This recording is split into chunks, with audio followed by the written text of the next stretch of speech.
Bonsoir à tous, bienvenue sur le plateau Equinox Soir, votre décryptage quotidien de l'actualité de lundi à vendredi, 19h, 21h, 18h, 20h, Greenwich Mean Time, heure d'Abidjan.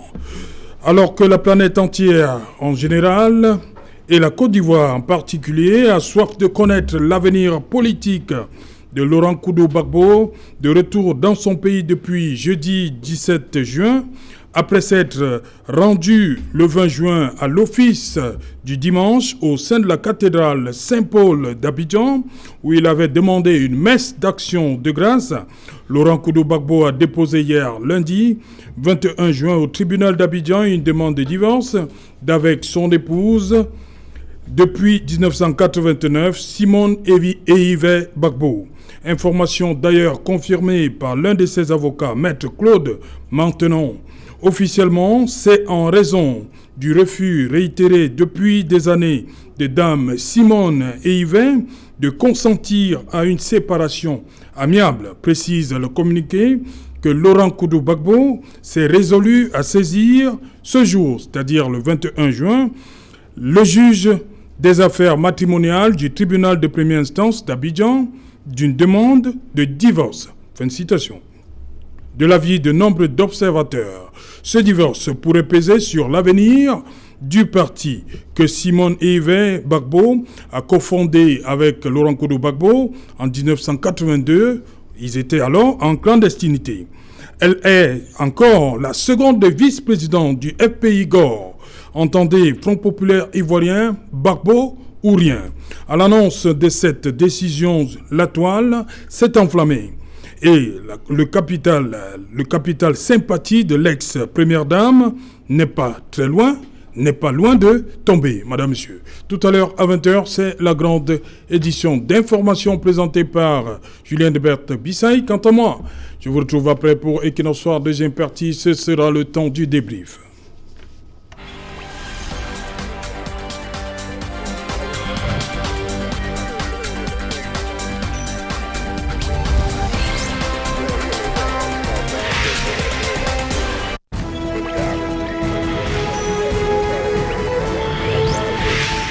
Retour de Laurent Gbagbo. Quelle signification? Pour en parler, nous avons invité en plateau ce soir Barrister Tamfou Richard. Barrister, you're welcome.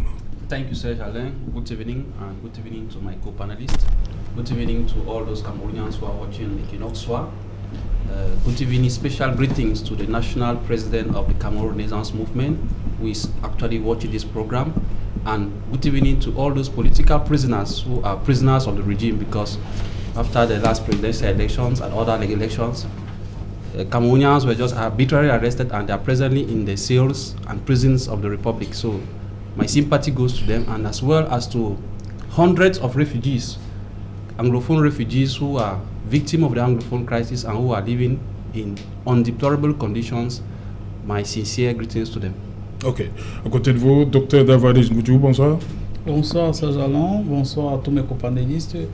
Un bonsoir particulier à bon millions de téléspectateurs, particulièrement les millions de Camerounais qui ont littéralement embrassé la cause de la Côte d'Ivoire en général et celle du président Gbagbo en particulier, au point où, comme Gbagbo le disait encore l'autre jour, quand il est rentré après la haie, quand il est parti à Bruxelles, la maison était tellement envahie de Camerounais qu'il se disait qu'il était Camerounais. Il y a beaucoup de Camerounais qui ont travaillé là-dessus. Il y a jusqu'aux avocats camerounais, notamment Maître Kadi. Et tout le monde sait que dans le procès de Gbagbo, une bonne partie des archives qui ont aidé la défense de Gbagbo étaient de manière sécurisée au Cameroun. Donc un merci particulier à tout cela, car le résultat aujourd'hui, c'est qu'ils n'ont pas combattu une cause vaine. Il y a un résultat, c'est le retour de Gbagbo en Côte d'Ivoire. Et ils ont fait le bon choix, le choix de l'histoire. Voilà. Docteur Marcelin Bema, bonsoir, bienvenue. Bonsoir Serge. Vous êtes à votre place là, hein? Ah, c'est vous le maître du plateau. Bienvenue. Merci. Bonsoir à tous nos nombreux téléspectateurs. Bonsoir aux militants GRDPC. Bonsoir aux communicants. Bon, je m'en voudrais ne pas dire bonsoir à une dame une dame de cœur, oui. Madame Com du CRES, qui gère notre espace de réunion à Edea. Nous, les natifs du quartier d'Amour, je vous en avais déjà parlé, donc les natifs du quartier d'Amour. Je lui dis ici, par ma modeste voix, oui, quartier d'amour. Je connais, il est rendu célèbre par un certain Massing Benjamin. Oui. Il est natif de ce quartier. De regretter mémoire, Massing Benjamin. Et ancien chef de quartier. Tout à fait. Donc nous disons un remerciement ici à cette dame qui nous offre tout le temps son espace pour faire notre réunion. Et je m'en voudrais ne pas dire bonsoir à un de nos fidèles de cette émission, M. Kobla, qui est Xavier, M. Kobla Xavier. Okay. Bon Serge, le week-end passé, nous étions à Mouankou. Vous avez fini de saluer? Oui, je continue. C'est dans l'association des anciens collégiens du Mouankou. Allez-y. Qui était ce week-end remettre les prix aux meilleurs élèves méritants. Nous avons remis plus de 200 prix aux élèves méritants du Mouankou. Ouais. Okay. Le collège devenu lycée de Mouankou. Vous n'avez pas coupé le pont, hein, vous encouragez les autres à être comme vous. Bien sûr. Voilà. Okay. Donc c'est tout? Oui, c'est tout. Merci. Vous n'avez pas salué votre président national, le président Biya, vous ne le saluez pas? Non, le fait que je sois là, c'est déjà une salutation. C'est automatique. C'est automatique. Pas besoin d'en parler tout le temps. Okay. Mais quand je suis là, c'est qu'il est salué. Il se sent salué. Le président Biya se sent salué? Oui. Ok. Bonsoir à vous, Éric Pépin Bikaï. Bonsoir Serge, bonsoir à l'ensemble de mes copanélistes et bonsoir à nos milliers de téléspectateurs. Surtout bonsoir à nos élèves de la classe de première qui affrontent le probatoire depuis lundi, donc depuis hier. Et cette fois-ci, les nouvelles qui nous reviennent sont de nature à indiquer que c'est l'APC l'APC qui a été scrupuleusement appliqué. Okay. Nous regrettons un peu cette malentendu, en fait, cette surprise qui a été servie aux élèves de la classe de terminale. Okay. Nous pensons qu'avec les élèves de première, cela sera corrigé jusqu'à la fin de l'examen. Ok, voilà, nous prenons la direction d'Abidjan. Je crois qu'il est déjà là, on l'a vu avant ce programme. Voilà, bonsoir Eric Yombi, il est 18h, je crois 10 minutes à Abidjan, où vous êtes à ce moment. Eric Yombi, bonsoir, bienvenue. Dites-moi, est-ce que cette nouvelle du divorce vient... Comment elle est perçue là-bas? Dites-nous l'ambiance à Abidjan, depuis que cette nouvelle est connue du monde entier, le divorce. Bonsoir à vous, bonsoir également aux copanélistes. C'est vrai que cette nouvelle n'est pas arrivée de manière inattendue. En réalité, dans les coulisses, il se disait déjà, bien entendu, qu'il y avait une séparation dans l'air. Mais bien entendu, ce communiqué est arrivé pour confirmer les rumeurs qui étaient déjà, n'est-ce pas, diffusées. Beaucoup de personnes n'étaient pas surprises. Vous savez comment la personnalité du président Gbagbo irradie la vie politique en Côte d'Ivoire, qu'on s'est focalisé bien entendu plutôt sur sa personne, sur son retour, sur la réconciliation. Et puis il y a cette dame à côté, Nadia Bamba. Beaucoup pensent qu'elle pourrait faire l'affaire pour la suite, l'avenir politique avec le président Gbagbo. Et ce n'est pas un fait divers, mais beaucoup d'Ivoiriens, particulièrement ici à Yopougon, un foyer très très baguiste, on pense ici qu'il va continuer son parcours avec celle qui comprend bien entendu sa cause. Bon, je reste avec vous un instant, Eric Yombi. Comment comprendre? On a un petit souci avec le timing. Il est arrivé jeudi et lundi, demande de divorce. Bon, certains ont voulu comparer avec Mandela. On sait quand même que Mandela est sorti de prison le 11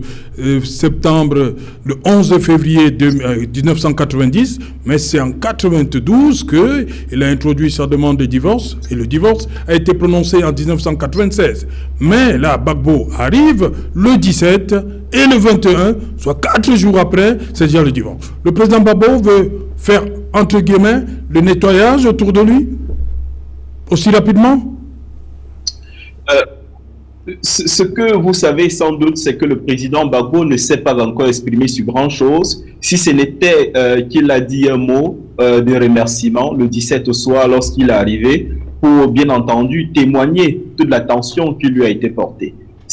Sont ces gestes, c'est à travers les dits des autres, bien entendu, qu'on communique pour le président Gbagbo. Ce que nous savons, ce que nous constatons, ce que nous analysons pour le moment, c'est que le président Gbagbo a envie de prendre une direction dont on ne sait pas laquelle, mais on a bien l'impression que le président Gbagbo est en train de nous amener dans un chemin dont lui pense que ce serait le chemin de la réconciliation.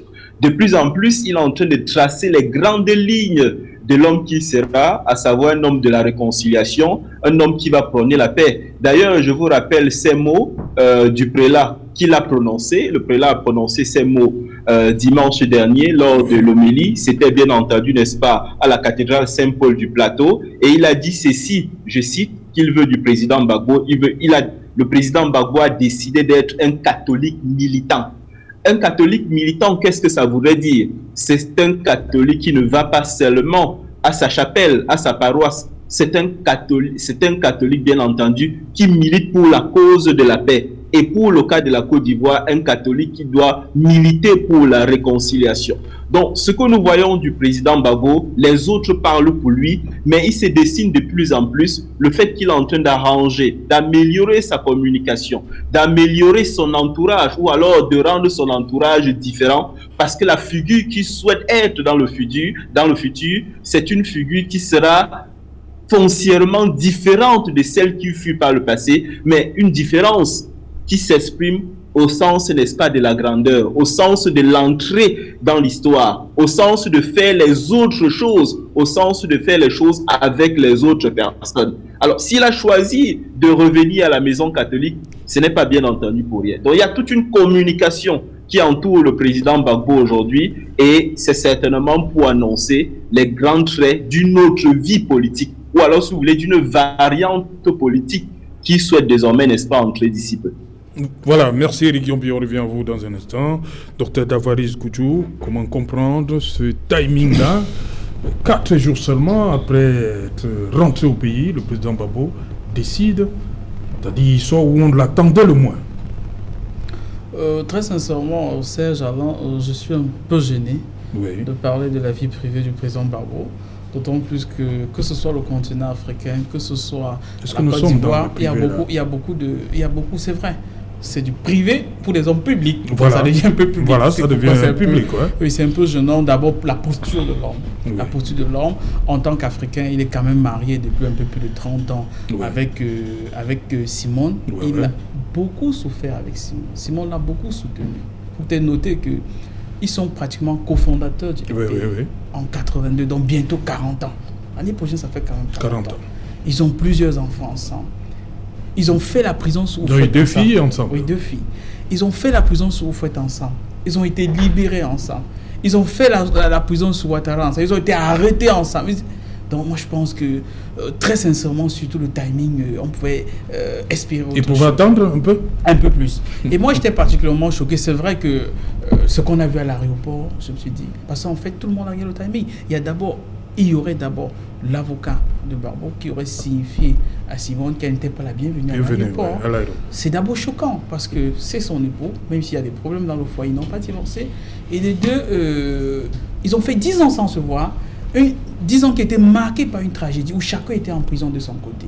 Maintenant, et même quand vous avez quelqu'un, quel que soit le problème, quand il vient quand même vous accueillir quand vous venez de quelque part d'un malheur, vous l'accueillez au moins. Il est arrivé jusqu'à l'aéroport et on a vu le geste qui s'est passé. Je me dis que c'était un peu déplacé. Mais derrière cela, je pense quand même que celle qui n'est pas encore son épouse, qui est sa compagne, parce qu'ils ne sont pas officiellement mariés, Nadi Bamba, joue un rôle important. Parce qu'en réalité, on a vu comment à l'aéroport, elle essaie de s'imposer. Moi, je pense que Gbagbo, c'est un monument qui a une certaine image qui représente un certain symbole pour la Côte d'Ivoire et pour l'Afrique, et nous pensons que ce type de comportement dans un timing comme celui-ci peut participer à affaiblir ce qui est plus important pour la Côte d'Ivoire, particulièrement commençons par son parti, parce que le parti, le FPI, est déjà extrêmement divisé. Il y a une aile qui est fidèle à Finguesson, il y a une aile qui lui est fidèle, et une personne comme Simone est aussi très influente, parce qu'il faut bien avouer qu'elle avait un certain nombre de pouvoirs importants en Côte d'Ivoire. Il faut bien noter quand même que au niveau de la Côte d'Ivoire, par exemple,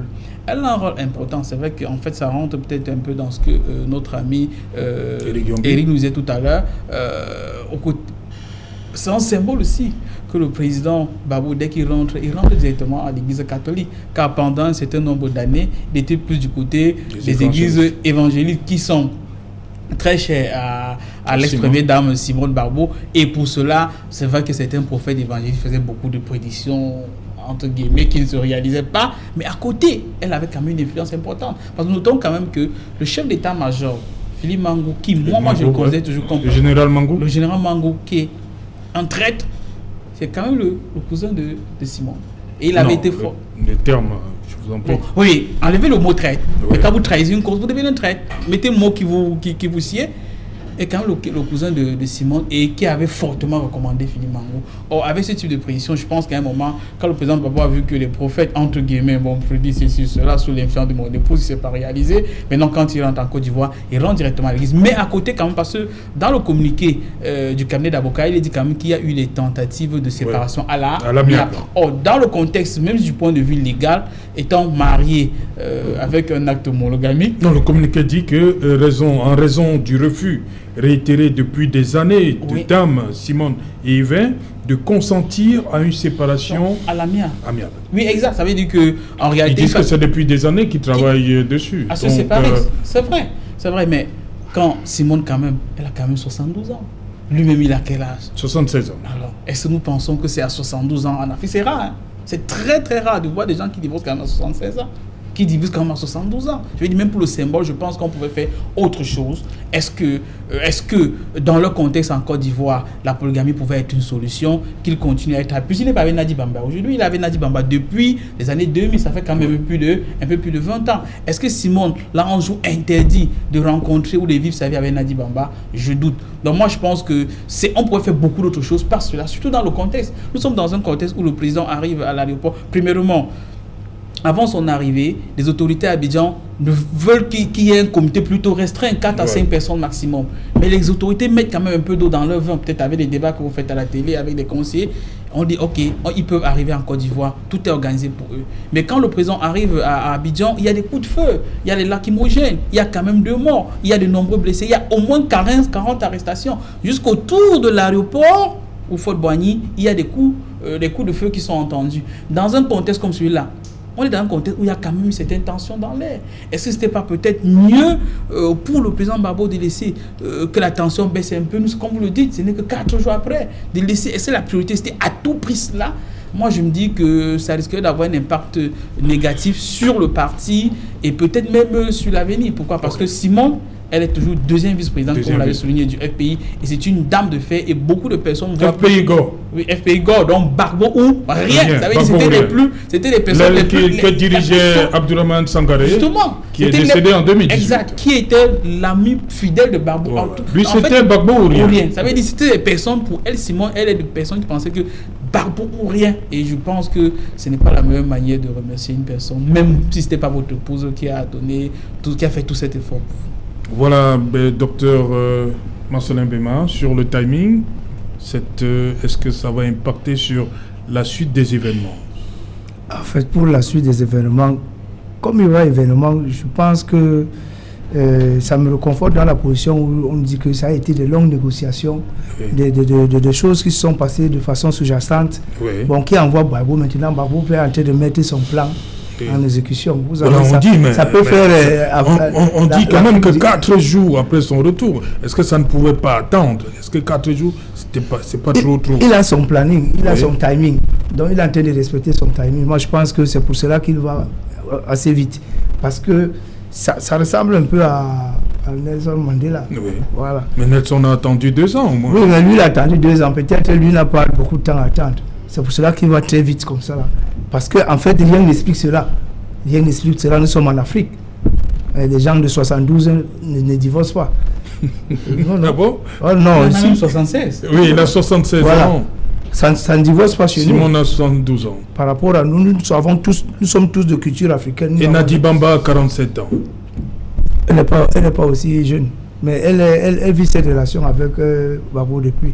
Donc, comme disait mon collègue, il pouvait asseoir ce divorce-là dans cette vitesse. Parce que c'est trop précipité. Mais qu'est-ce qui s'asseye d'abord? À peine il vient d'arriver, les mêmes gens qui sont allés l'accueillir, que penseront-ils? Parce que parmi les siens, il y a plein qui sont chez sa femme, de Simone, voilà, qui sont devant de Simone. Comment ils vont commencer à penser à l'instant? Ça veut dire que ça peut être, ce n'est même plus 2 camps, ça peut être 3 camps maintenant. Parce qu'il y a le camp de la femme, le camp de Gbagbo. Donc le FPI sera fragilisé davantage? Tout à fait. Avec cette décision? Tout à fait, avec des composantes de Il peut naître une aile pro-Simone? Bien sûr, c'est ce que je suis en train de dire, Serge. L'aile pro-Simone qui hier a chanté l'arrivée, la victoire de Gbagbo, aujourd'hui se rend compte que maintenant, l'arrivée de Gbagbo n'est plus ce qu'ils ont pensé. Moi, je pense que c'est de ça qu'il est question. Ok. Voilà, Barista, Simone Yves Gbagbo, comme on le dit, il y a quand même beaucoup de sympathisants dans ce FPI-là. FPI, il y a le FPI Gore, Gbagbo-Rien, le FPI, dirigé par Pascal Affi-N'Guessan, l'ancien Premier ministre de Laurent Gbagbo. On va vers une troisième branche. C'est votre avis aussi? Bon, c'est pas très... Avec ce divorce-là qui a annoncé? C'est pas très facile de parler de la vie privée des gens. Vraiment. Oui. C'est difficile de... Mais c'est des hommes publics. Oui, c'est une personne publique, mais je dis, c'est eux qui vivent ensemble leur relation. Et nous savons très bien quel est le poids de ces deux personnalités dans ce parti politique. Si après tout ce temps, peut-être, ou bien pendant le règne de Gbagbo, ou bien pendant ces agitations, il a peut-être constaté soit des petits signes de trahison de la part de sa femme, parce que rappelez-vous que sa femme avait été graciée bien avant lui. Oui. Donc, dans leur relation intime, je ne peux vraiment pas dire ce qui le motive. Mais je veux regarder la signification de son retour en Côte d'Ivoire, plutôt sur le plan, ce qu'il va apporter. Parce que nous savons bien que la Côte d'Ivoire a été très bouleversée quand il s'agit des élections. Et ce qui a amené Gbagbo à la CPI, c'était les élections de 2011. 2010. Oui, 2010, ça veut dire 2011. Décembre 2010. Bon. Son retour, pour moi, je vois ça sur un champ soit de venir apaiser les tensions qui sont en Côte d'Ivoire. Mais lorsque tu vois comment il se comporte, peut-être en déposant d'abord la demande de divorce. 4 jours après. Peut-être, soit il soupçonne sa femme d'être soit impliquée dans ces troubles avec la justice, ou bien peut-être elle s'est peut-être ralliée avec ses adversaires, ou bien il constate qu'il y a déjà quelque chose qui ne tient pas. Peut-être il veut l'écarter.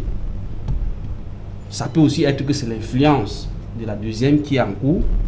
Donc il y a beaucoup de choses qui vont dans la tête. Mais je pense que nous devons regarder son arrivée, son retour en Côte d'Ivoire pour comprendre que, ok, M. Gbagbo est revenu. Est-ce que les Ivoiriens vont revivre en paix?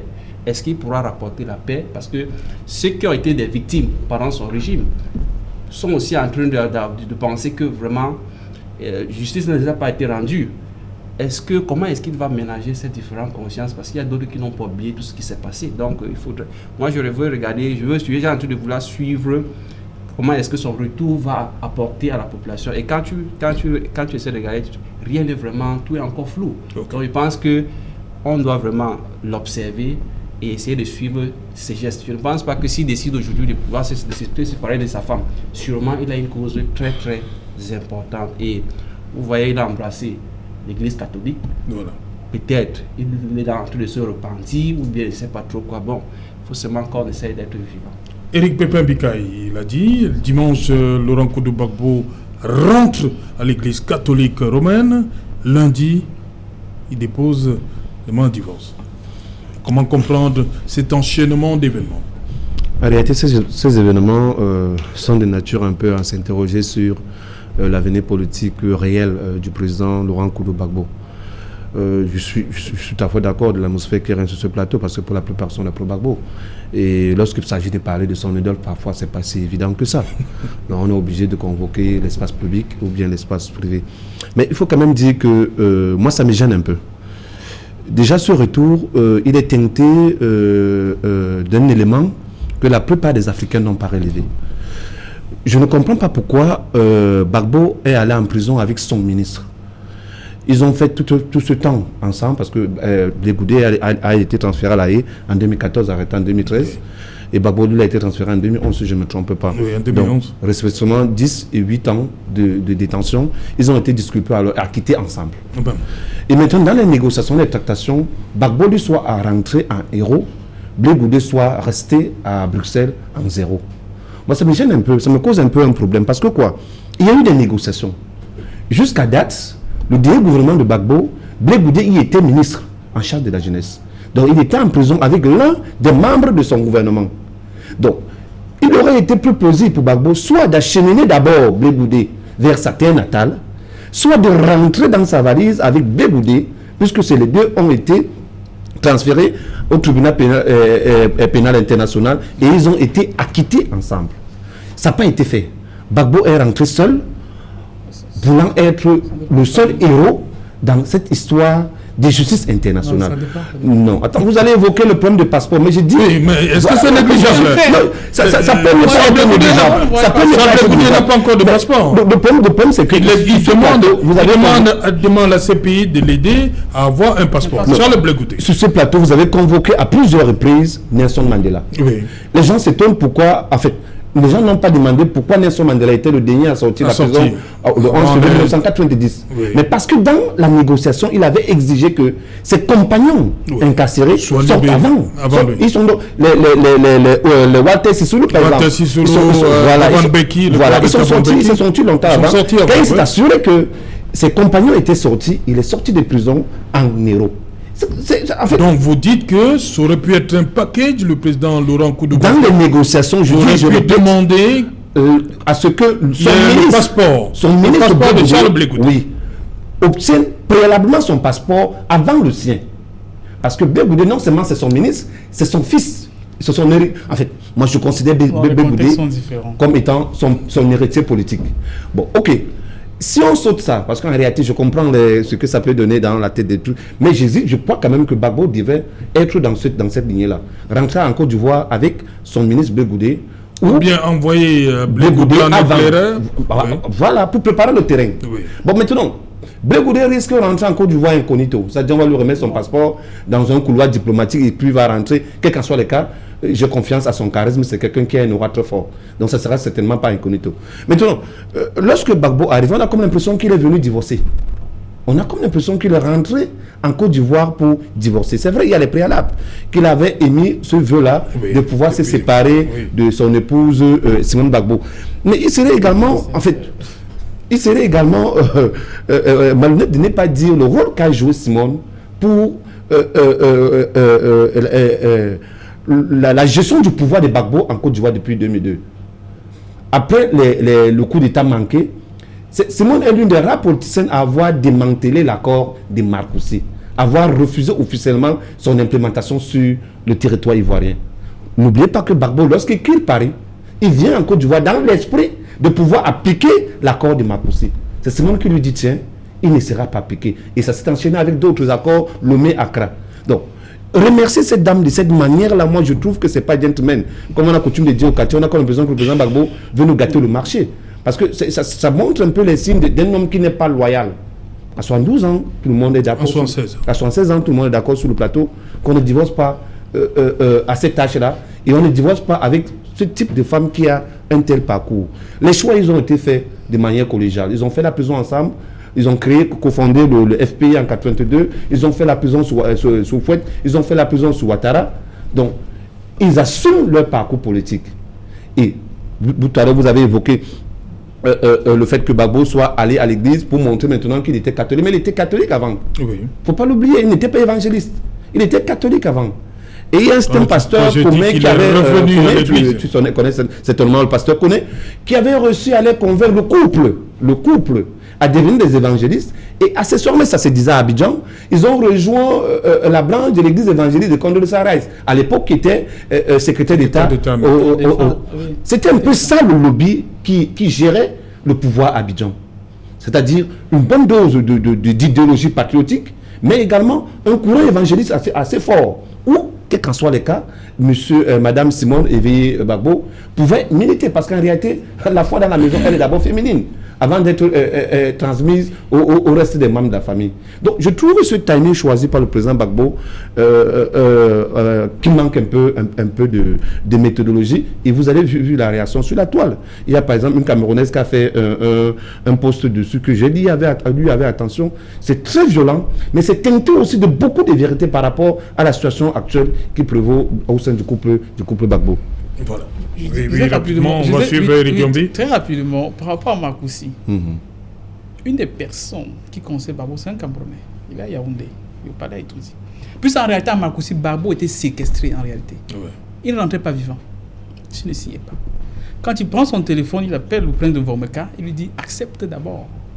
Dès que tu arrives au Cameroun, dès que tu arrives en Côte d'Ivoire, tu refuses. C'est de la politique très avancée. C'est ce qui est au couloir, c'est pas Simon. Simon, c'est après. Quand vous êtes avec les dinosaures, acceptez d'art. Quand tu es chez toi là, dis que tu ne connais rien là. Les décisions se prennent en Côte d'Ivoire. Maintenant, par rapport à Blé Goudé, la constitution ivoirienne est claire. Barbo est ancien chef d'État. Et la constitution lui reconnaît un certain nombre d'avantages. Blé Goudé, il est ministre pour vous et moi. Mais le gouvernement ivoirien actuel n'a jamais reconnu Blé Goudé comme ministre. Puisqu'il était membre d'un gouvernement qui n'était pas reconnu. Donc dans le contexte actuel, on ne peut pas accuser Barbo de n'être pas rentré avec Blé Goudé. Premièrement, de manière pragmatique, quand ils sont d'abord acquittés, avant d'être acquittés, Barbo revient à Bruxelles, chez Nadi Bamba. Mais Blé Goudé ne peut pas se le passer parce qu'il est à la haie. Jusqu'à l'heure actuelle, Blé Goudé est à la haie. Une question de passer. C'est pas au pouvoir de Barbo de décider cela. Les gars qui ont décidé de déporter et Barbo et Blé Goudé, ce sont les responsables de la CPI. C'est pas Barbo qui a décidé. Donc c'est pas Barbo qui décide de rentrer avec Blé Goudé ou pas. Mais ce que je pense, c'est que Blé Goudé va rentrer en Côte d'Ivoire en tant qu'un super héros. Surtout avec le contexte de divorce et tout le reste. Blé Goudé va arriver en Côte d'Ivoire comme un grand rassembleur. Ok. Eric Gambi, qu'est-ce qui se dit là-bas en Côte d'Ivoire sur Blé Goudé? Sur le retour de Charles Blé Goudé. Déjà, permettez que je revienne sur un certain nombre d'éléments par rapport aux questions que vous avez posées précédemment. Je pense qu'il y a un jeu souterrain qui est en train de se passer en ce qui concerne Nadi Bamba et Simone Bagbo. Vous savez, déjà, l'Église catholique n'accepte pas la polygamie, vous le savez sans doute. Et à côté de cela, ce que je constate, voyant, n'est-ce pas, Nadi Bamba, qui est de formation communicatrice, vous savez qu'elle a une formation en communication, je pense qu'elle tient en ce moment les rênes de la communication du président Gbagbo. C'est elle qui est certainement en train de tout diriger. Et vous voyez très bien qu'il y avait une femme de trop. Et s'il y avait une femme de trop, ça veut dire qu'en ce moment, c'est elle qui tient véritablement les rênes. Et il fallait bien entendu opérer un certain nettoyage pour que ce soit bien entendu l'épouse vue, mais aussi au sens catholique, que ce soit bien entendu la future épouse, vu que la polygamie, du moins, vivre avec deux épouses, ce ne serait pas accepté du point de vue de l'Église catholique romaine. Et je vais vous fournir un autre élément, et ce serait surprenant aux yeux, j'allais dire, n'est-ce pas, en ce qui concerne les lunettes camerounaises. Le président Gbagbo, ici, vous devez le savoir, même au sein de ses partisans, il est perçu comme un homme à femme. Vous devez le savoir sans doute, c'est un séducteur. Et dans son parcours de papa, de géniteur, vous savez bien entendu qu'il a plusieurs enfants avec des mamans différentes. Donc, dans l'imaginaire ivoirien, c'est un très, très gros séducteur. Maintenant, il y a aussi eu, bien entendu, un panéliste qui a relevé le fait que le Blé Goudé reviendrait incognito. Déjà, il faut bien préciser ceci. C'est le gouvernement ivoirien qui décide d'octroyer les passeports à qui il veut, et vous pouvez le relever si vous voulez. Il appartient au président Gbagbo de décider de revenir avec son ministre Blé Goudé. Mais vous devez savoir que dans les négociations, en ce qui concerne la venue de Blé Goudé n'est pas reconnu par l'actuel gouvernement comme étant un ministre, vu qu'il a été nommé, n'est-ce pas, après la prise post-électorale de 2010. Donc, dans les négociations, ce qui pesait lourd, c'est bien entendu le fait que Gbagbo a été ancien président de la République et qu'il lui revenait qu'il soit traité avec un certain nombre d'égards. Maintenant, pourquoi n'est-il pas revenu, Charles Blé Goudé? Charles Blé Goudé n'est pas revenu parce que pour le moment, il n'a pas de passeport. Maintenant, je pense que le fait qu'il n'ait pas de passeport, ça relève maintenant de la réalité politique qui existe dans le champ ivoirien. Vous savez, nous sommes dans une étape de transition en ce qui concerne le président Ouattara et même le président Gbagbo. L'avenir politique en Côte d'Ivoire est en train de se façonner avec des nouvelles figures. C'est notamment, n'est-ce pas, la figure émergente Adama Bitogo du RHDP, et on parlera bien entendu des autres. Donc, dans ce champ politique qui est en train de se reformer, de se renouveler, Blé Goudé arrive comme un acteur qui aura beaucoup plus de poids face aux autres. Et je pense que, en ce qui concerne les yeux du pouvoir actuel, il est prévu qu'on lui mette un certain nombre de pots de bananes sur sa route pour que lui soit difficile, n'est-ce pas, le chemin du retour. Mais quoi qu'il en soit, je crois qu'il reviendra. Peut-être reviendra le plus tard possible, mais il reviendra. Et sachez-le, lorsqu'il reviendra, il reviendra en héros. Et c'est bien entendu qu'on le verra sur la place Figayo à Yopougon, n'est-ce pas, pour haranguer les foules. Donc, pour le moment, ce que nous retenons, c'est que, en ce qui concerne Blé Goudé, il reviendra. Mais pour le moment, il n'a pas de passeport pour revenir en Côte d'Ivoire. Voilà. On a compris, Charles Blé Goudé il a justement fait la demande à la CPI de l'aider à avoir un passeport. Voilà, Barista, cette situation, on l'a dit, le FPI va forcément en pâtir sur voilà, un troisième courant qui va naître. Charles Blé Goudé qui est encore, bien qu'il soit acquitté. Comment comprendre cette décision? Yes, Est-ce que la CPI ne devrait pas accélérer les choses, peut-être faire pression, on va le dire comme ça, sur le gouvernement ivoirien pour qu'il ait son passeport, lui aussi?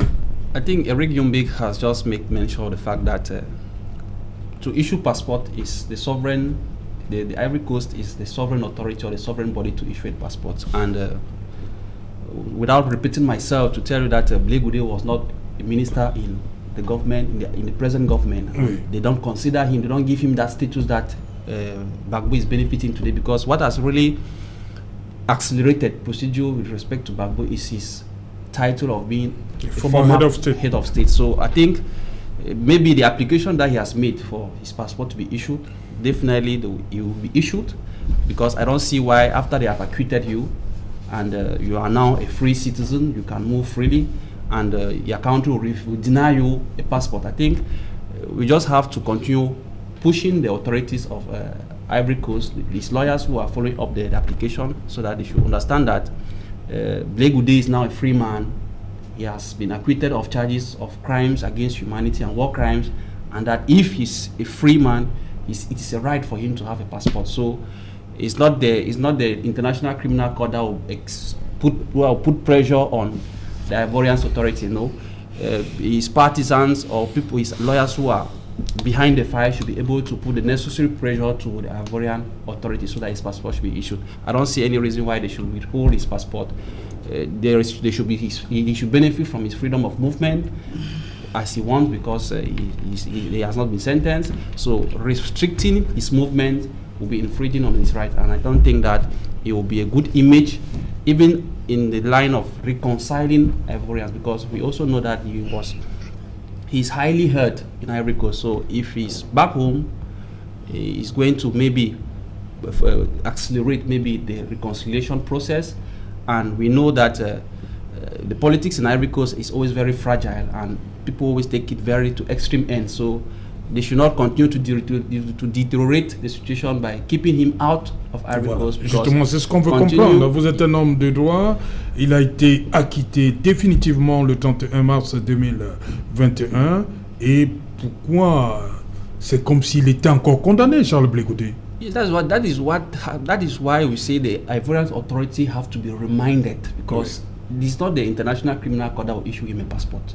It is. Non, il demande que la CPI, la Cour pénale internationale, l'aide à obtenir, peut-être en faisant pression sur les autorités ivoiriennes. Yes, but they can do that help, but it will not. It's not like an obligation from the Ivorian authorities to issue him a passport. Yes, they can make the calls or make necessary pressure or do lobbying, but to issue a passport is a sovereign responsibility of the state. So what should be done is instead that people who are back home representing him or who are following up the process should instead be the one to put more pressure on the authority to make them understand that today he's a free man. There is no reason for keeping him on exile. It's better he comes back home, and they should instead see what he can bring, his return can bring to Ivorians. And if they look through that perspective, they'll see a reason that there is need for him to have his passport. They should not continue to infringe on his rights, and that if he's back home, at least he's going to bring something to the Ivorian politics. Voilà, justement, Dr Bema, on parle depuis de réconciliation le président Laurent Gbagbo est là de plus en plus, la réconciliation. Est-ce qu'on peut parler de réconciliation alors que Charles Blé Goudé, le général de la rue, comme on l'appelait à l'époque, ne peut pas encore, il ne dispose pas de passeport, il ne peut pas encore retourner lui aussi en Côte d'Ivoire. Oui, c'est juste, vous savez que tous les problèmes ne peuvent pas être gérés au même moment. Oui. Ouais, le président Laurent Gbagbo, c'est un président. On gère d'abord son cas et puis les autres on va après. Bon, le fait qu'il soit en Côte d'Ivoire maintenant, ça va apaiser beaucoup. Et puis la suite, on verra comment est-ce qu'un homme qui est libéré, totalement acquitté, doit aussi être libre de ses mouvements, c'est-à-dire rentrer dans son pays. Oui, son pays. Voilà. Donc je pense que ça sera la deuxième étape.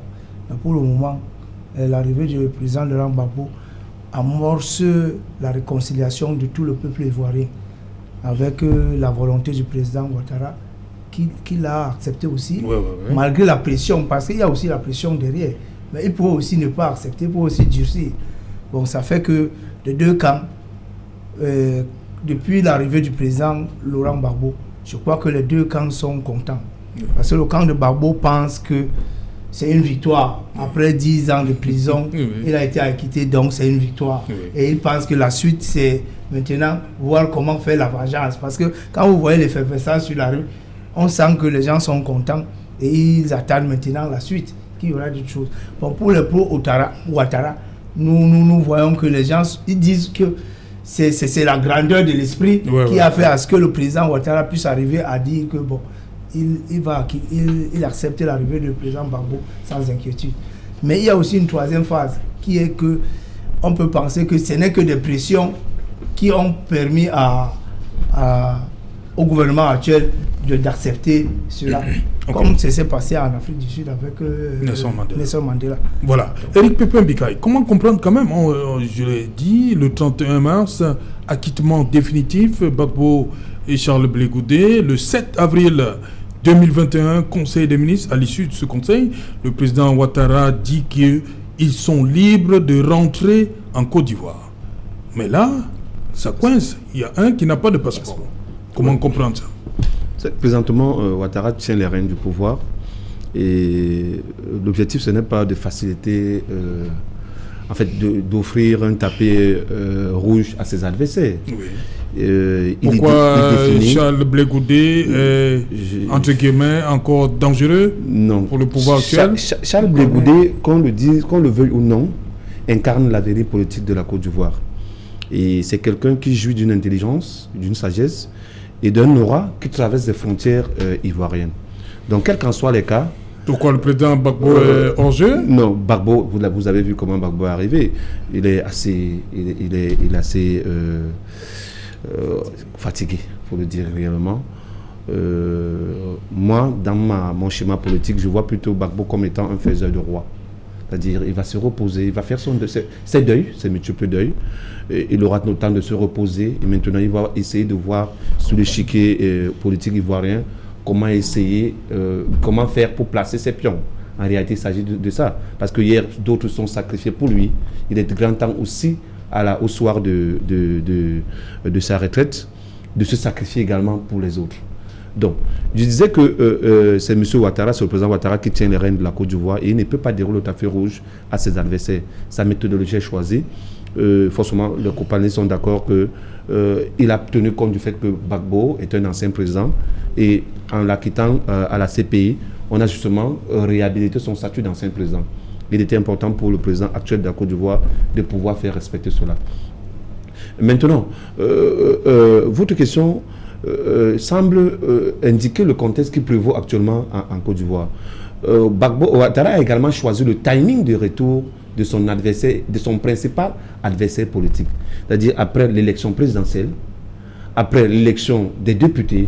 Donc maintenant, nous sommes dans un calendrier où il n'y a pas une compétition. Donc ça donne droit au retour de Gbagbo pour se reposer. En attendant que toutes les parties aussi puissent affûter les armes. Parce que de l'autre côté, du côté de... Et Charles, et pour Charles, est-ce qu'il y a une élection en vue? Pourquoi Charles ne rentrerait-il pas? Non, Charles a un rôle très important. D'abord, sur la réconciliation, parce qu'en réalité, c'est ce qui permet à ce que Charles Est-ce qu'il peut parler de réconciliation véritable aujourd'hui en Côte d'Ivoire avec Charles Blé Goudé et encore C'est la raison pour laquelle je suis en train de dire que Charles, durant tout son séjour à la CPI, a démontré par A plus B, documents, vidéos, que même avant la crise ivoirienne, il parlait déjà de la réconciliation. Ça veut dire que Charles Blé Goudé ne sait rien faire d'autre que de parler, c'est-à-dire de travailler sur les thématiques de la réconciliation. Et c'est à partir de ça que son aura, son influence sera grandissante sur la scène politique ivoirienne. Donc, le faire venir maintenant forcément prépare les échéances futures. Parce qu'il n'y a pas que Charles qui soit encore dehors, il y a aussi Soro. Mais sauf que Soro également est sous le coup d'une extradition parce qu'en réalité, il fait partie de ceux qui doivent aussi se retrouver à la...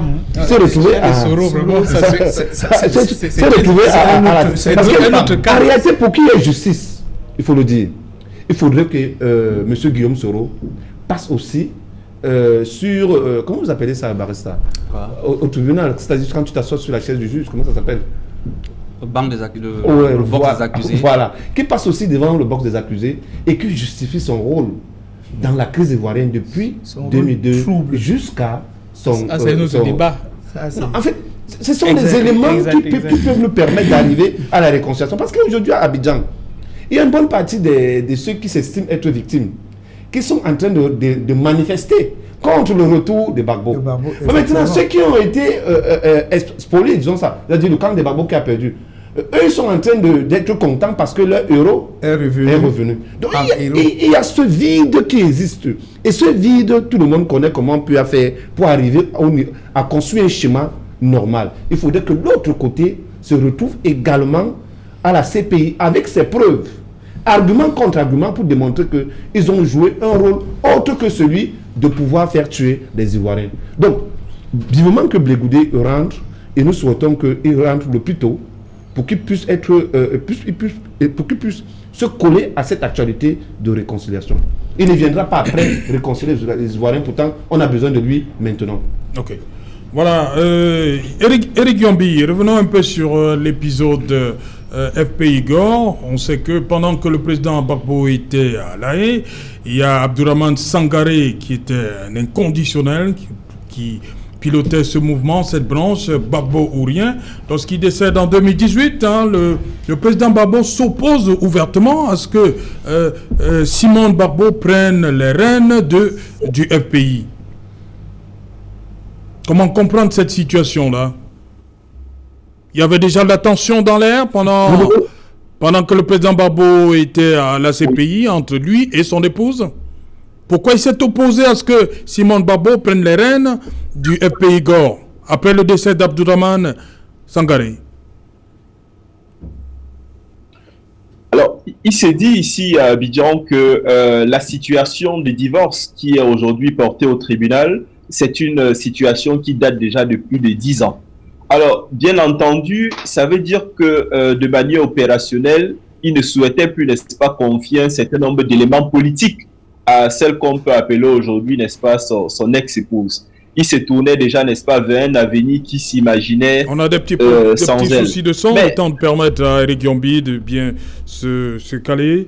Voilà, je vous pose la même question à vous, docteur Dalvaris Ngoudjou. Au-delà du privé, comment comprendre qu'en 2018, après la disparition d'Abdourahmane Sangaré, le président Gbagbo se soit opposé à ce que Simone Gbagbo, qui avait déjà été amnistié, prenne les rênes du FPI?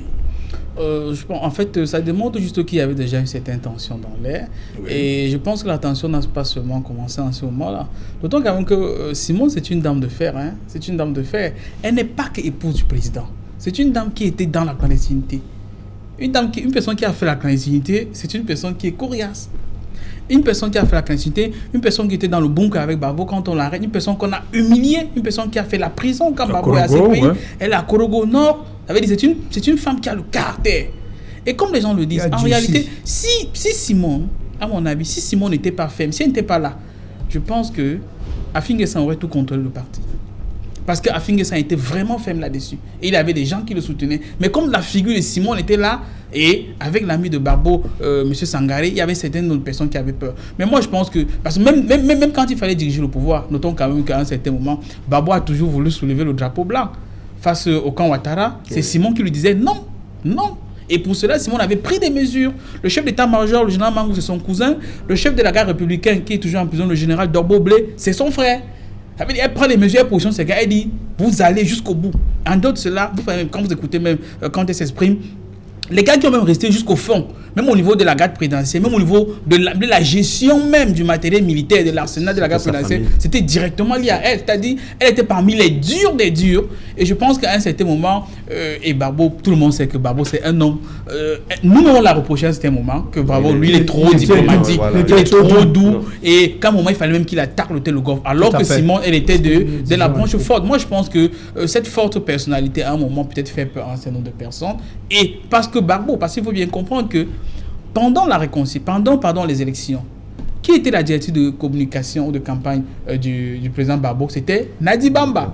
Le quartier général de campagne de Barbeau, c'est le domicile de Nadi Bamba, où on l'a vu tout récemment à Cocody, là. Oui, à la Riviera, là. C'est la maison de Nadi Bamba. C'était là qui était au quartier général. Ça veut dire que moi, justement, donc Nadi était là, et vous voyez, quand une personne est directeur de campagne pendant une élection comme celle-là, ça veut dire qu'il y a un certain nombre de poids. Moi, je pense que les décisions qui sont prises en ce moment-là par le président Barbeau, même quand il était à Bruxelles, ça ne vient pas que de lui. Il y a des gens autour de lui qui influencent beaucoup, et parmi ces personnes, il y a Nadi Bamba qui voit en Simon Barbeau une rivale. Voilà, on va continuer rapidement. Oui, Eric Yombi, je crois que maintenant, tout est rentré dans l'ordre. Vous pouvez aller, Eric Yombi. Je pense qu'il faut bien comprendre les positions du président Gbagbo par rapport à son nouvel avenir politique. Personnellement, je vois le président Gbagbo étant un sage qui va donner quelques orientations en ce qui concerne la réconciliation en Côte d'Ivoire. Quoique ses partisans aimeraient que même pour un an, qu'il soit président de la République pour laver la France. Dans les différentes décisions qui sont prises, le fait qu'il décide, on le verra bientôt, d'officialiser sa relation avec Nadi Bamba, le fait, n'est-ce pas, de ne pas accorder antérieurement les rênes du pouvoir à Simon Gbagbo, ça montre bien entendu que la nouvelle trajectoire qu'il décide aujourd'hui d'emprunter, en réalité, il l'avait tracée depuis un certain temps. Et ça relève également ce que vous avez dit précédemment sur le plateau. Le président Gbagbo a été, à un moment donné, jugé trop mou parce que lui-même n'est pas entouré de ceux qu'on pouvait appeler des faucons. Et quelquefois, il a été en minorité et il a été obligé de mettre sa personne, son aura, ou alors, bien entendu, sa trajectoire politique pour peser sur un certain nombre de décisions. Mais ce que nous verrons dans l'avenir, c'est certainement un homme qui est renouvelé, qui communique autrement. Mais s'il communique autrement, c'est parce qu'à côté de lui, non loin de lui, il a désormais une épouse qui a la méthode de la communication et qui a envie d'orienter sa communication en fonction de l'orientation que lui-même, le président Gbagbo, n'est-ce pas, souhaite donner à sa vie politique. Et la méthode qu'il a utilisée pour le moment, c'est le silence. Ça vous rappelle bien entendu un certain silence présidentiel quelque part, mais ce silence ici est en réalité un silence qui en dit beaucoup plus long par rapport aux grands traits qu'il trace par rapport à sa vie politique. Voilà, merci Eric Yombi. On se retrouve donc après le journal de Julien Berthe-Bissaï. Mais avant cela, une page de pub.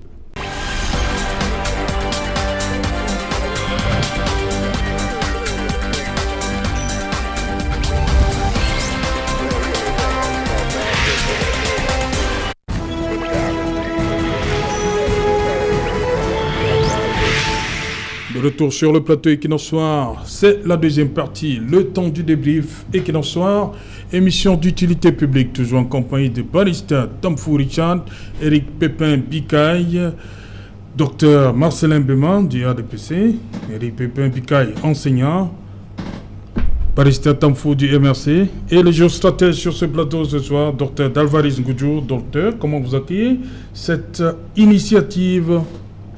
Moi, je sais que vous allez dire autre initiative. Cette initiative, la mairie de ville. Oui, d'abord, je fais ici l'initiative de mon voisin, le maire Mbassadine. Disons qu'il n'est pas le premier à avoir eu ce type d'initiative, que ce soit l'ancien délégué du gouvernement, Antonin Tonnet, que ce soit Tondé Koto, il y a eu des initiatives dans ce sens. Mais nous pensons qu'il faut juste que ce soit pérennisé, mais mieux organisé. Parce que contrairement à ce que nous pouvons nous dire, moi, du côté économique, les opérateurs de mototaxi, de Bensikin, c'est des agents économiques qui pour nous sont très importants. En macroéconomie, on regarde beaucoup ça. C'est une masse de consommation importante. Ils sont plusieurs millions. Si vous regardez le chiffre d'affaires, ça touche le milliard. Ils créent des emplois. On va parler ce qu'on veut, mais c'est quand même des emplois. Ils envoient les enfants à l'école, ils payent leur loyer, ils nourrissent leur épouse sans rien demander à quelqu'un. Donc on ne peut pas ne pas mieux organiser cela. Et cela se peut. Vous savez, depuis quelques mois déjà, et c'est quoi nous qui sommes des pays aux ressources limitées, nous sommes parfois des exemples, nous sommes des cas d'école. Vous savez, aujourd'hui en Afrique par exemple, les enfants commencent à utiliser le portable facilement. Vous êtes habitué à une 4D sans utiliser le desktop comme les Européens. C'est-à-dire nous avons sauté. C'est même avec le mobile money par exemple chez nous. Les Européens ne savent pas cela, ça n'existe pas chez eux. Pourquoi? Parce que nous avons eu un désavantage qui était le fait que nous avons un système bancaire qui était faible. Maintenant, on utilise ça comme un système bancaire. Les Européens ne connaissent pas cela. Ça veut dire qu'ils sont dépassés. On a de l'avance sur eux. C'est pourquoi les Européens, vous savez maintenant, aujourd'hui à Paris par exemple, quand vous sortez de Roissy, Charles de Gaulle, on applique déjà les basic-in. C'est qu'on a triché en Afrique. Ils ont dit, mais les Africains chez eux, ils n'ont pas assez de route. Ils utilisent les motos pour éviter l'embouteillage. L'embouteillage, ça fait que maintenant, avec tous les embouteillages qu'on connaît à Paris, vous pouvez appeler une moto qui vient et vous arrivez à votre rendez-vous en évitant les embouteillages. Je vais dire que pourquoi? Parce que c'est mieux organisé. J'ai vu dans un pays, j'étais très surpris au Burundi, à Bujumbura, quand on marchait avec des gens, mais j'arrive quelque part, je vois plein de vélos, des vélos là. On m'a dit non, ce sont des taxis-vélos. Ça veut dire les gens, ils prennent le vélo que nous connaissons là. Pourquoi? C'était bien organisé à Bujumbura, dans des coins bien organisés. Pour dire quoi? Pour dire que oui, chez nous, c'est vrai, ça fait beaucoup d'années, il y a des responsables administratifs qui ont essayé, on a trop difficulté, mais je pense qu'on ne peut pas croiser les bras et laisser le désordre continuer. Ça devient très difficile de circuler. Il y a des mototaximans qui marchent pratiquement en contresens, qui sont pratiquement sur les trottoirs. Je pense que cela peut être bien organisé. Mais pour cela aussi, nous avons une dose d'incivisme. L'administration fait quelque chose. Peut-être que l'administration a des difficultés, mais avons quand même qu'il y a quand même de l'incivisme. Pratiquement, c'est très rare aujourd'hui de voir une moto-taxi s'arrêter en feu rouge. Tout le monde s'arrête, mais lui n'est pas concerné. Ça n'existe pas. Parfois, il y a des policiers qui sont là, mais qui ne disent rien. Je pense quelque part, il y a une dose d'incivisme que nous devons traiter. Que fait le policier au carrefour d'Okoti lorsque 1000 motos arrivent devant lui? Qu'est-ce qu'il fait? Premièrement, non, je veux savoir, qu'est-ce qu'il fait le policier qui n'a peut-être, vous voyez souvent de côté, il n'a qu'un tuyau là, qu'est-ce qu'il va avec 1100 motos devant lui? Qu'est-ce qu'il fait? Justement, ces gens-là, il y a deux volets. Il y a d'abord les policiers, c'est pas un policier. Mais avant le volet de la présence des policiers, il y a un volet pédagogique, la conscientisation dont les enseignants comprennent, c'est leur responsabilité. D'enseigner nos enfants, d'enseigner, c'est pas des gens même dans les séminaires, dit que si vous êtes à un carrefour, vous serez mieux si vous patientez à attendre votre tour. Quand vous prenez le compte vous créez un double embouteillage qui ne vous faciliterait pas la tâche. Je pense qu'il y a certes la question policière, mais il y a une question pédagogique un peu en amont. Si on implémente cela, cela va nous aider. Donc, nous encourageons les autorités, mais comme quelqu'un a dit dans l'élément qui est passé, il faut qu'on les parque dans les endroits, mais que cela puisse continuer. Si on le fait seulement sur quelques semaines et qu'on laisse, je crains que nous trouvons les mêmes choses quelques semaines plus tard. Docteur Béban, pour vous, cette initiative, elle est louable, débarrasser, libérer, restituer le trottoir aux piétons. Effectivement, nous voyons, nous tous, nous vivons cette situation. Il est difficile de circuler. Moi, je pense que... Vous savez que ces personnes-là payent le trottoir? Il y a une taxe qu'on appelle Mais ça doit être discipliné, même si on paye l'OVP. Non, on ne peut pas payer pour demander. Il faut le suspendre. Il paye pour occuper le trottoir. Le trottoir. Vous savez que ça existe? Oui, je sais qu'on paye l'OVP.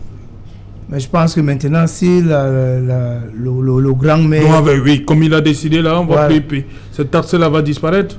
On ne peut pas demander aux gens de payer et de ne pas occuper ce pourquoi on paye. Voilà. Donc, si les gens payent... On devait s'en prendre qui? Le maire Bassandine doit s'en prendre au maire d'arrondissement? Bon, okay. Mais je pense que la tâche revient à lui. Comme il a pris la responsabilité, nous demandons seulement maintenant, ça va passer à la que cela soit suivi. On veut le suivi. Que cela soit suivi. Ce que nous voulons, c'est que la circulation soit fluide. C'est ce que nous voulons. Okay. Que les gens puissent circuler. Vous voyez, il est difficile parfois d'arriver au boulot le matin. Vous partez de chez vous à 6 heures. Ça devient compliqué. Moi, j'ai des situations comme ça. Je manque des examens parce que je ne peux pas partir de Niala à l'université. J'arrive, j'ai fait 2 heures de temps. Parce que les gens ont mal garé, parce que les gens... parce que l'incivisme... Je pense que il est temps... On va demander de vous lever tôt. Oui, on va se lever tôt jusqu'à quelle heure. Je pense qu'il est temps de veiller cela. Docteur Bema, vous levez tôt, vous partez de Niala. On se lève tôt tous les jours, Serge. Oui. Moi, pour arriver ici, vous savez que j'ai fait combien de temps pour arriver ici, être à l'heure? Oui, parce que le même ambassadeur n'est pas encore passé par là. Hein. Nous souhaitons donc qu'il passe par là maintenant, et que cela soit pérennisé. Ok. Voilà. Et qu'il y ait un suivi après cela. Okay. Parce qu'il ne faut pas seulement... Surtout le suivi. Oui, oui. Que cela persiste. Et que les gens, comme disait le docteur Goudjou, là, il y a une question d'éducation. Oui. Il faut que les Camerounais comprennent que au fur et à mesure, on veut défier les normes, on crée plus de problèmes. Mais si on applique les normes qui sont pour une vie, je pense qu'on va rouler. Comme vous avez dit tout à l'heure, vous arrivez en Dokoti. Si les gens pensent qu'ils peuvent attendre une seconde, je pense que ça va rouler. Mais comme les gens ne savent même pas attendre, il y a le feu rouge, vous voyez quelqu'un qui passe, le feu est pour, la priorité est pour le piéton, vous entendez seulement la moto qui a connu quelqu'un.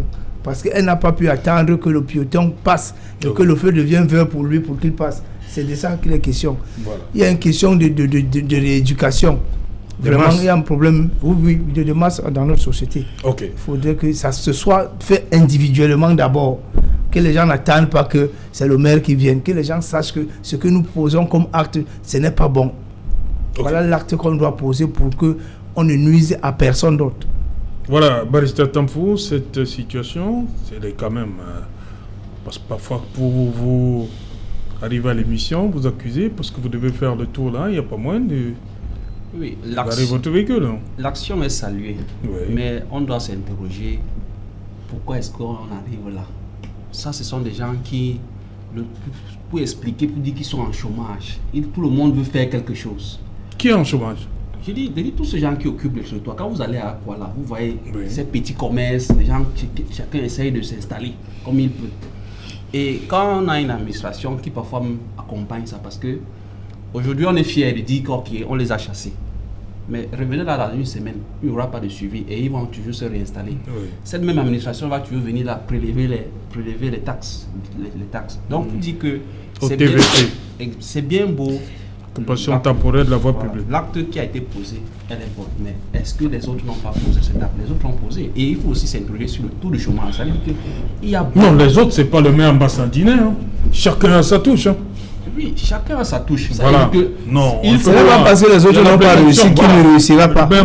Je veux bien. Il est au pied du mur, on va voir. On ne peut pas dire maintenant que programmé pour échouer. Accordons-lui d'abord ses bénéfices de doute. On l'observe d'abord. On lui donne ce bénéfice de doute. Voilà qu'il travaille. Mais le problème n'est pas seulement de chercher ces personnes ou de les casser. Est-ce qu'ils ont prévu peut-être les réaménager ou bien les... Puisque quand vous parlez de localisation. Très bien. Il y a des gens qui ont des petits box téléphoniques là qui sont sur le territoire. Est-ce qu'on a pensé à les donner soit un autre espace ou bien comment est-ce qu'on va les accompagner? Parce qu'il ne faut pas seulement venir casser pour dire que vous occupez le territoire et vous les envoyer au quartier de ville. Donc il faut... Barista, je vous prends un cas. Hein. Voilà quelqu'un qui a son espace, mais il met certaines marchandises sur la chaussée. Oui, il y a aussi l'incivisme des Camerounais. Voilà. Je dis, c'est parce que le taux de bad governance, le taux de chômage, les gens sont à bout. Il veut faire ça parce qu'il veut augmenter son chiffre d'affaires. Il ne fait pas ça parce que vraiment... Il va attaquer le client qui passe. Exact. Donc, il se construit lui-même un comptoir là et c'est ça qui gagne son pain avec. Donc, pour dire que notre degré de chômage est très élevé. Les gens vivent dans la précarité. Les gens ne parviennent pas à joindre les bouts. Et souvent, ça les pousse même à se comporter ainsi, pas parce qu'ils veulent. Donc, il ne faut pas seulement qu'on détruit. Il faut qu'on les trouve des espaces qu'ils peuvent occuper et on les accompagne dans les activités. Maintenant, il faut aussi éduquer les Camerounais. Oui, mais je suis d'accord avec toi. Il faut aussi qu'ils acceptent les endroits où, quand on les délocalise, on leur donne souvent des espaces. Il faut qu'ils acceptent aussi d'y aller. C'est ça, donc, parce que parfois, ils refusent d'y aller. Vous avez vu ici au marché de Niala. Voilà.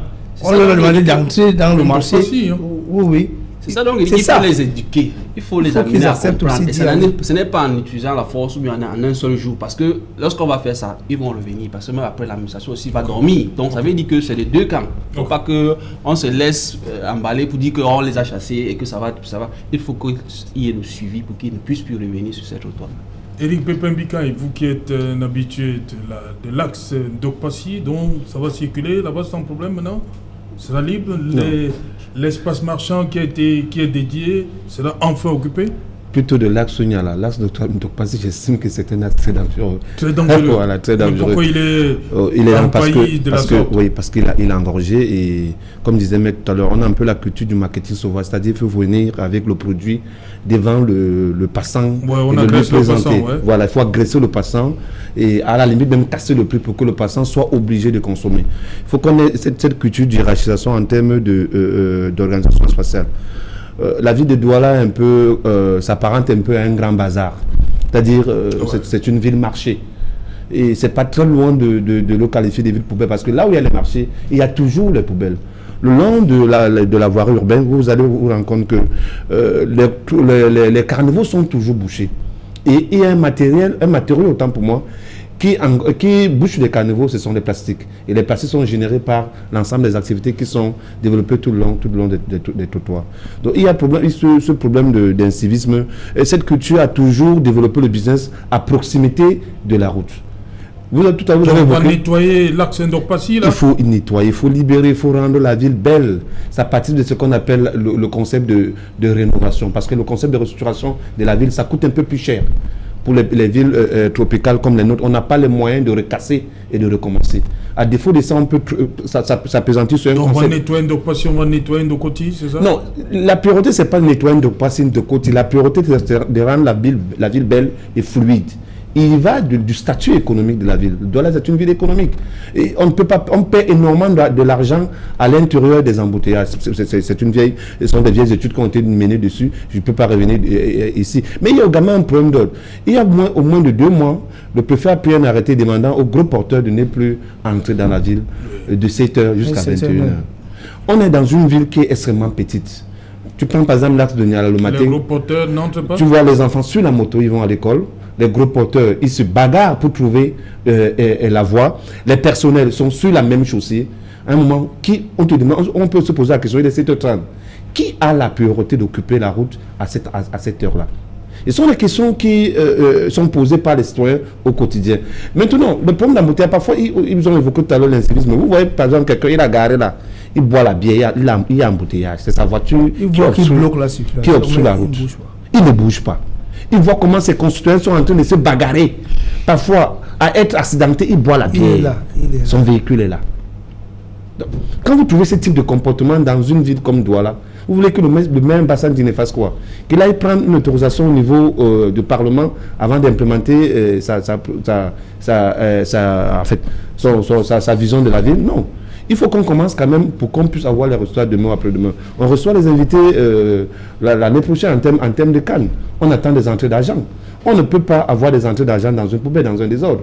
Il faudrait qu'il y ait une structuration de la ville. Il faudrait qu'il y ait une beauté. Il faudrait que ceux qui viennent, ils laissent de l'argent dans un espace qui est aménagé, qui est vierge. C'est de ça qu'il est question. Maintenant, ça peut discuter sur les prix arrêtés par le maire en termes d'amende. Et puis, les mécanismes qui vont encadrer... Ça aussi entre 10 000 francs et 250 000. Et 250 000. Ça va être un peu très compliqué parce qu'en réalité, il y a une question qui se pose. Pourquoi? Est-ce que ces prix ont été arrêtés lors d'un conseil, du conseil des grands conseillers? Ou alors, ça a été arrêté au niveau de l'Assemblée nationale, ou alors, c'est sorti du cabinet du maire. Il y a également un problème de légalité qui se pose à ces niveaux. Si les prix sont arrêtés, ça doit être des prix soit homologués par des structures institutionnelles, ça peut être le Parlement, soit homologués par les structures budgétaires, ça peut être le ministère des Finances, soit homologués, en fait, arrêtés lors d'une délibération dans le Conseil des ministres. Mais si ça vient du cabinet du maire, il y a aussi en fait, il y a lieu pour les citadins de questionner cette méthode en termes d'amende administrée pour les contrevenants. Voilà, on va prendre Éric Gambi. Éric Gambi, bonsoir une fois de plus. Des amendes. Opération restituer le trottoir aux piétons, c'est votre ville, hein? À la ville, restituer le trottoir aux piétons de la ville de Douala. Des amendes qui oscillent entre 10 000 francs et 250 000. Pour vous, Éric Gambi, c'est une opération pour appeler à plus de civisme de la part des citoyens ou bien renflouer les caisses de la mairie de la ville.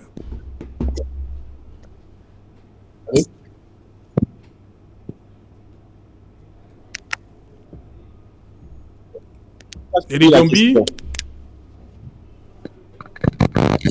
Eric Yombi, des amendes dans cette opération restituer le trottoir aux piétons de la ville de Douala, des amendes qui oscillent entre 10 000 francs et 250 000 pour vous.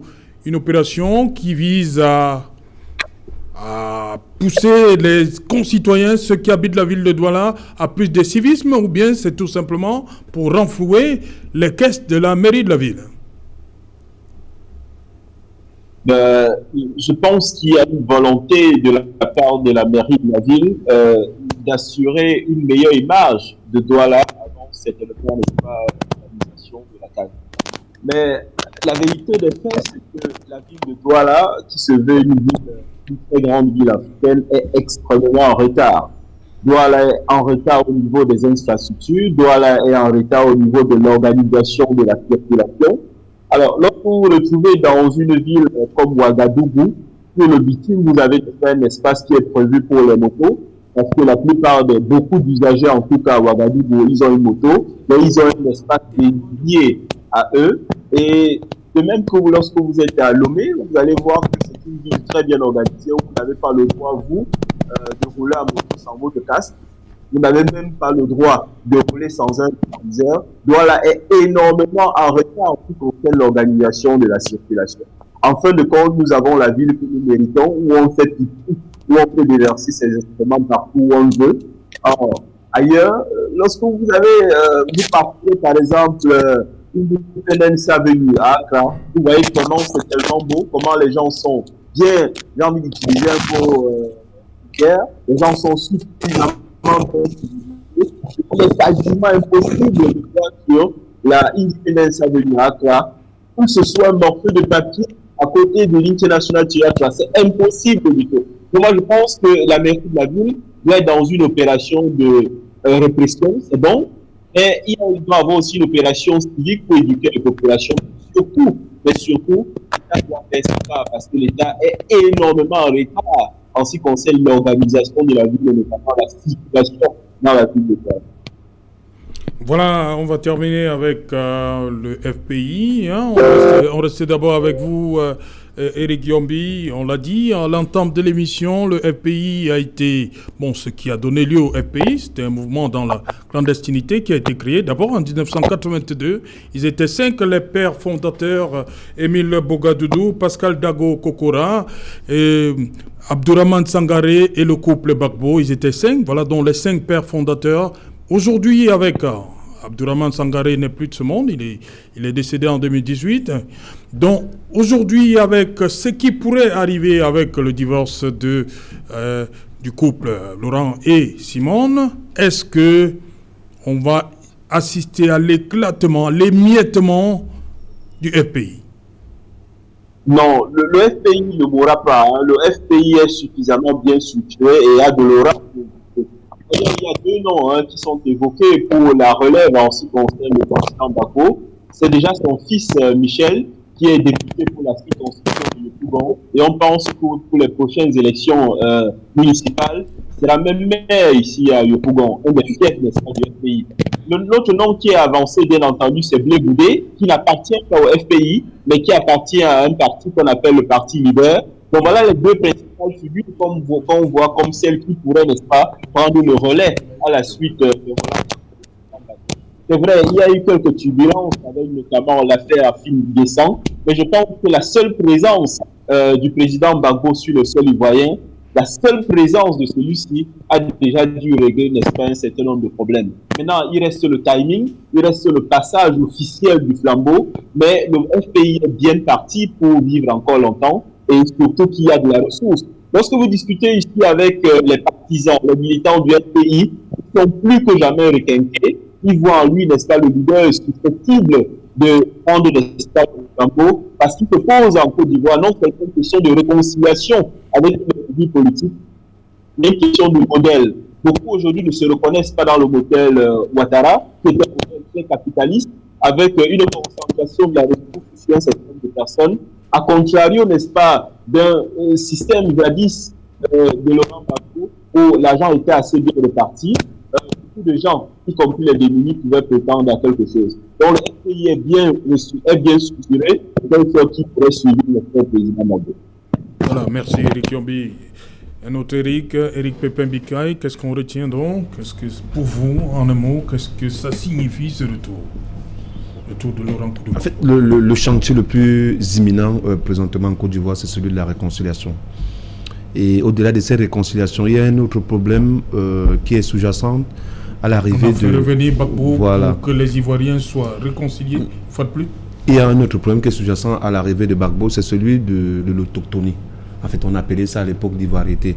Les Ivoiriens aujourd'hui ont comme l'impression que leur pays est dirigé par les étrangers, c'est-à-dire les autres Africains qui sont venus des pays voisins.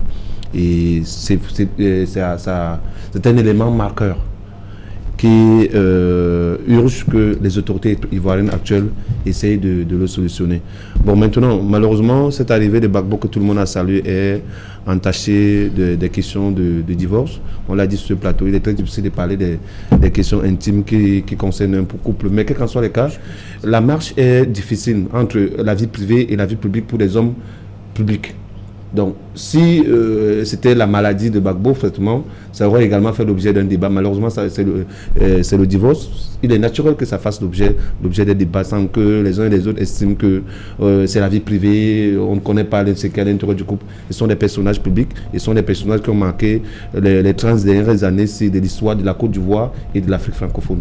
Donc, il est tout à fait normal qu'on s'intéresse un peu à ces couples célèbres, ce couple de combattants comme mes compatriotes l'ont rappelé sur le plateau. Voilà. Bébin. Oui, je voulais dire que le retour du président Laurent Gbagbo est un signe qui va vers la réconciliation des Ivoiriens qui ont connu la division et surtout la notion de l'ivoirité, comme venait de dire Pépin. Mais aujourd'hui, le président Addo montre des signes d'apaisement en acceptant l'arrivée de la tolérance pour une réconciliation. La preuve en est qu'il pouvait condamner Laurent Gbagbo par coutumance. Comme il a été condamné, il pouvait appliquer cette condamnation. Mais ça veut dire que... la nécessité, c'est que la page de violence et de haine et de rancœur doit être tournée définitivement en Côte d'Ivoire. Mais pour que cela puisse être possible, il faudrait que tous les leaders politiques se rassemblent et se parlent pour qu'il y ait une réelle réconciliation pour la Côte d'Ivoire. Je pense que l'arrivée du président Gbagbo pourra rassembler autour de la table tous ces leaders pour que c'est la Côte d'Ivoire qui soit vainqueur. Il faudrait justement que la Côte d'Ivoire sorte du piège des leaders messianiques. Parce qu'en réalité, il y a une classe de leaders qui s'affrontent depuis plus de 40 ans sur la scène politique ivoirienne. C'est-à-dire les Gbagbo, Ouattara, Bédié. C'est ce que j'appelle les leaders messianiques. Il faut qu'ils sortent de ce piège pour laisser la place à d'autres leaders, d'autres nouveaux leaders qui doivent arriver pour construire la vie politique ivoirienne. C'est un discours qui ne peut pas passer. Comment vous dites? Non, je comprends pourquoi ça ne peut pas passer. Je comprends pourquoi ça ne peut pas passer. Comment vous dites qu'il laisse? Non, je comprends pourquoi ça ne peut pas passer. Ça ne peut pas. Quelqu'un qui est en activité, c'est une logique. Vous pouvez demander, donc Gbagbo est rentré pour rien. Vous demandez à Gbagbo de se retirer. Il est d'abord rentré pour divorcer. Oui, mais il est en train de dévoiler maintenant son combat. Pourquoi il est rentré? Vous allez voir, ce n'est que la première étape. Je vous ai dit ça au départ. Ce n'est que la première étape, le divorce de sa femme. La suite, on saura bientôt. Voilà, un passeport, c'est un droit. Un passeport, c'est un droit, Serge Allan, c'est un document de voyage. C'est comme votre acte de naissance, c'est comme votre carte d'identité. On ne vous refuse pas un passeport. On vous refuse pas votre CMI, puisque quel que soit le cas, quelle que soit la situation où vous vivez, on vous identifie avec cela. Mais maintenant, par rapport aux difficultés que peut rencontrer le FAI, c'est une très belle question. Je dirais que chez nous en Afrique, vous savez, au village, quand la grand-mère lève l'épaule, elle aime beaucoup l'épaule, mais à la prochaine occasion de bonheur ou de malheur, l'épaule devient les victimes. C'est-à-dire, on va les tuer et on va les préparer. Pour dire quoi? Pour dire que ce n'est pas parce que le pouvoir à Abidjan a facilité l'arrivée de Gbagbo. Ils vont encore faciliter. Awadou Melo qui avait été arrêté sur Cameroun à l'aéroport de Douala, je crois avant-hier, il était à l'ambassade en Guinée. Ils ont fait une demande de passeport, on va le remettre. Il y en a près de 10 proches de Gbagbo qui sont rentrés en Côte d'Ivoire, facilités par le président Ouattara. Je pense que Ouattara est en difficulté et il ne va pas leur dérouler le tapis rouge en Côte d'Ivoire. D'accord. Il va donner le meilleur de lui pour détruire le FPI. Parce que lui, il est en grande difficulté. Et Soro en embuscade, il y a les difficultés internes, il y a les rebelles qui ne sont pas satisfaits. Ça lui sort de tous les côtés. Oui, donc ne pensons pas que, oui, comme ils sont rentrés, ils sont trop forts. Non, ils ont en face d'un adversaire coriace qui est en train de leur regarder avec froideur. Et tout le monde connaît Ouattara. Il ira jusqu'à très très loin pour détruire le FPI. Car, comme on l'avait bien dit un peu plus haut, il y a un nouveau procureur à la CPI et jusqu'à présent, ce n'est qu'un camp qu'on a entendu. Demain, il faudrait peut-être que Soro s'exprime. Il faudrait peut-être que l'autre camp s'exprime. Je pense que pour cela, ils vont tout faire pour détruire le pouvoir actuel, pour détruire le FPI. Et maintenant, comme nous sommes en train de sortir, moi je pense que jusqu'à présent, Ouattara est très âgé, le président Gbagbo est relativement âgé et aussi âgé. Et la Côte d'Ivoire attend qu'il puisse vraiment implémenter une vraie réconciliation. Et pour cela, le pouvoir quand même commencer à mettre de l'eau dans le vin, comme j'ai dit un peu plus haut. Laisser que le président Gbagbo arrive, préparer le protocole pour lui, même si le président Gbagbo a refusé d'utiliser le pavillon présidentiel. Et il a donné la raison, c'est parce que ses partisans ont été gazés à l'extérieur. Il y a eu quand même des morts, il y a eu des arrestations, il a même demandé d'ailleurs qu'on les laisse. Bref, il y a un certain nombre de mesures qui ont été prises pour qu'ils puissent rentrer. Et nous pensons que le pouvoir peut encore mieux faire. Il y a beaucoup de personnes qui sont à la Maka à Abidjan, qui sont en prison. Ces personnes doivent être libérées, car ça ne sert à rien que les personnes soient encore en prison actuellement, mais surtout qu'il puisse y avoir une réelle réconciliation. Et le minimum, moi je pense que le minimum, ce serait très important que quand le président Ouattara, je ne sais pas pourquoi il a pris disposition pour être hors de la Côte d'Ivoire, quand le président Gbagbo arrive, qu'il puisse rencontrer le président Gbagbo. Ce n'est pas un décret par le pouvoir discrétionnaire du président Gbagbo que Ouattara s'est présenté au présidentiel. Nous pensons que même du point de vue symbolique, il devait au moins le rencontrer. Et pour cela, ce sont les éléments importants pour moi. Et le président Ouattara et le président Gbagbo, bien d'autres personnes autour, ce sont les éléments importants qui peuvent participer à réconcilier la Côte d'Ivoire. Yes, il n'y a pas de carré sans politique. I think we should also learn from his return to other countries. For example, we know that his coming back is to reconcile Ivorians. I also want that. Without Blé Goudé? Yes, not without. He's maybe in process. I want to remain hopeful that it is in process and that they will move towards the right direction. We should also see that other countries, for example, like Cameroon, I regret that our former head of state has to still remain in Senegal. The wife even left and still there without us having that possibility to reconcile minds. Politicians should understand and learn that it's not only about politics that we should fight 100 years. There is time to fight and there is time for reconciliation. So we should also, when the time for reconciliation has come, for example, like that of Cameroon, where after the last presidential elections, we saw how innocent Cameroonians were arrested and they are still even in prisons. When the elections are now over, I think we should also have that reconciliatory mind as what is happening in Ivory Coast, that it is time that we can release some people because we are no more fighting at the political level, and that every person be able to express himself, talk freely, and then look in the right direction. Docteur Bema, est-ce que la Côte d'Ivoire peut faire la même chose au Cameroun? Non, ce n'est pas les mêmes données. Il ne faut pas que les gens continuent à faire de l'enfumage. Mais c'est de la réconciliation. Est-ce que la réconciliation est pour un camp, est pour un pays et n'est pas pour un autre pays? Je pense qu'on peut aussi faire la même chose. Qu'est-ce que vous appelez réconciliation? Au Cameroun, il n'y a pas de réconciliation. Qu'est-ce que vous appelez réconciliation? Ce n'est pas les mêmes faits. Le président Ouattara a créé son désordre. Maintenant, il est en train de le gérer. Vous croyez que est-ce que le président Paul a créé quoi ici? C'est Ouattara qui crée le désordre, non? C'est lui qui fait arrêter Gbagbo. Non, comment? C'est pas lui qui fait arrêter Gbagbo? Non. Peu de respect pour le président Ouattara. Oh là là. Ouais. Bon, ça veut dire que je ne peux pas répondre à votre question. Non, c'est pas ça. C'est ça ma réponse. C'est pas ce qu'il demande. C'est ça ma réponse. Ce qu'il demande, moi, c'est ça ma réponse. Oui, c'est lui qui a créé ce qui est arrivé là-bas. Ça veut dire maintenant, il est en train de réconcilier. Il est en train de réparer ce qu'il a créé. Oui, mais il est sur la réconciliation. Il est en train de... Oui. On a acteur apprécié aujourd'hui, dit que c'est important. Pourquoi alors est-ce qu'au Cameroun, nous ne pouvons pas réconcilier? Au Cameroun, nous savons que notre premier président est encore au Sénégal. Son épouse est décédée, est restée au Sénégal. Pour quelle raison? Donc, c'est ce que je vous disais tout à l'heure. Pourquoi on laisse des raisons? Pourquoi on laisse des raisons? Comment on va laisser les raisons? Pourquoi on va laisser les raisons? Je vous dis que ce n'est pas le même schéma. Ne comparez pas ça. Ce n'est pas le même schéma. Ce n'est pas la même chose. Ce n'est pas la même chose. Non. C'est son argumentaire, non? Il le nourrit. Maintenant, moi, je suis en train de réfuter ça. De toute façon, on ne voulait pas que je réfute. Donc, ça veut dire que vous ne voulez pas la réconciliation au Cameroun. Par rapport à quoi? Ok, c'est ce que je veux La savoir. réconciliation par rapport à quoi? Ça veut dire que vous ne voulez pas la réconciliation. Par rapport à quoi? Vous êtes fier d'apprécier la réconciliation en Côte d'Ivoire. Par rapport à quoi?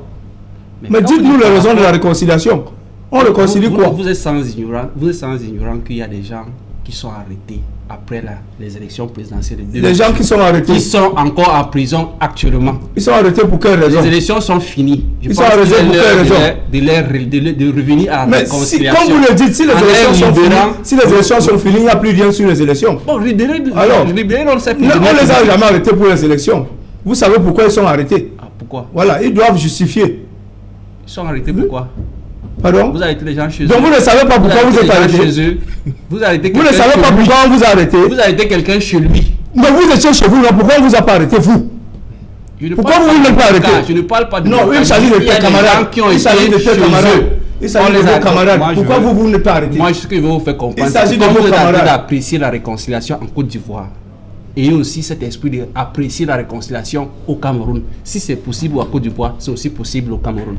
On ne refuse pas la réconciliation. On vous dit que les raisons doivent être fondées. Ok. Qu'est-ce que vous appelez réconciliation? Quelqu'un choisit libéralement de défier l'État. Vous dites que quoi? Vous dites qu'on doit réconcilier? C'est pas vous qui avez dit maintenant qu'il faut que ça soit discipliné quand il faut mettre de l'ordre dans la rue. Ce n'est pas de ça qu'il est question. Il faut respecter Il faut d'abord. avoir un esprit de réconciliation.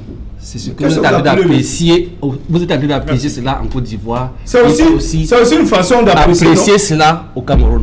Ok. C'est aussi ça la réconciliation. Merci, docteur. Merci. Merci d'être venu.